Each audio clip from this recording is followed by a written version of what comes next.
E aqui ele chega em 1 Coríntios no 4 e fala diretamente agora para esses ministros do Evangelho, para esses pastores, para esses presbíteros, para esses diáconos. Ele chega e diz, 1 Coríntios 4:1, assim, pois, importa.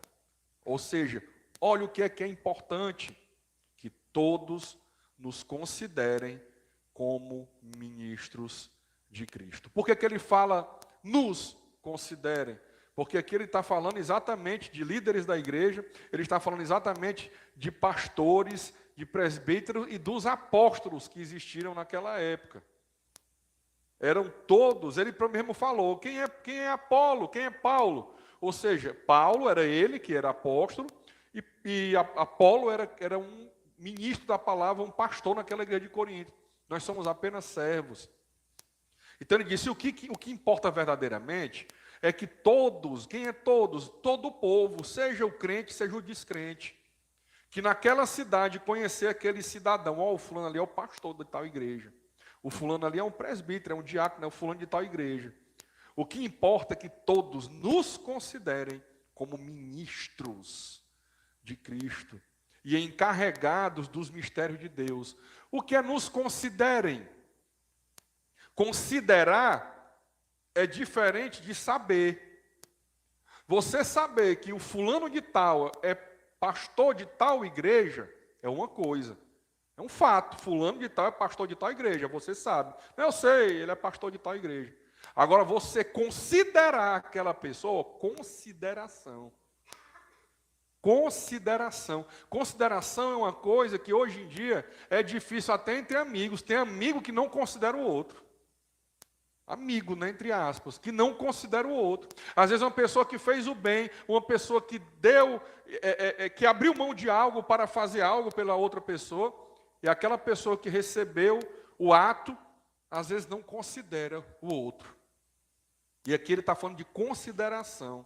Olha aqui que negócio profundo. Ele está dizendo que o que importa para os líderes da igreja é que até as pessoas de fora, e principalmente os membros, todos considerem como ministros de Cristo. O que é um ministro? É um embaixador, é uma pessoa que representa. É uma pessoa que representa Jesus Cristo, que está agora à destra de Deus Pai Todo-Poderoso. Ele representa o ministro do Evangelho, ele representa Jesus Cristo aqui na terra, não no sentido de ser a segunda pessoa de Cristo, não é isso, porque não tem isso, mas de refletir a luz de Cristo, amém? De refletir a luz do Filho de Deus. Todos nos considerem como ministros de Cristo e encarregados dos mistérios de Deus. Quais são os mistérios de Deus? São as coisas que a pessoa que não tem estudo bíblico não conhece. A pessoa que nunca abriu a Bíblia para estudar, mas abriu talvez para ler algum dia. A pessoa que nunca veio a uma igreja. A pessoa que nunca creu no seu coração que Jesus foi ressuscitado por Deus Pai ao terceiro dia. A pessoa que nunca confessou isso diante dos homens. Essa pessoa não recebeu o Espírito Santo de Deus. E como ela não recebeu, ela não tem condições de discernir a palavra. E até mesmo pessoas que creram, que receberam o Espírito Santo, que o seu espírito foi vivificado pelo Espírito Santo, muitas vezes pode ter dificuldade de entender uma passagem ou outra da palavra. E Deus levanta algumas pessoas como ministros do Evangelho, como mestre, no sentido de professor, mestre, professor, para que possa falar, ter o discernimento para ensinar a palavra.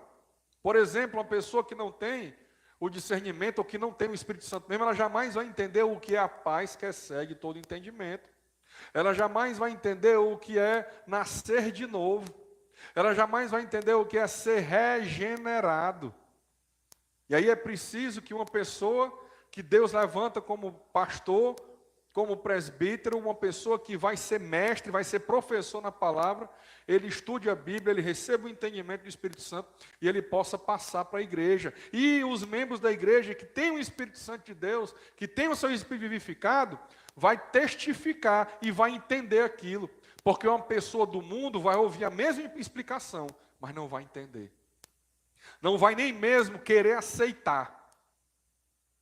Você falar em submissão da esposa ao marido, você falar em dízimos e ofertas, você falar que uma pessoa que estuprou, que matou, que assassinou, que roubou, agora é perdoada por Deus e está salvo. A pessoa do mundo vai ouvir a mesma explicação que você que tem o Espírito Santo ouve, mas ela sequer aceita aquilo. Quanto menos, né, entender. Amém?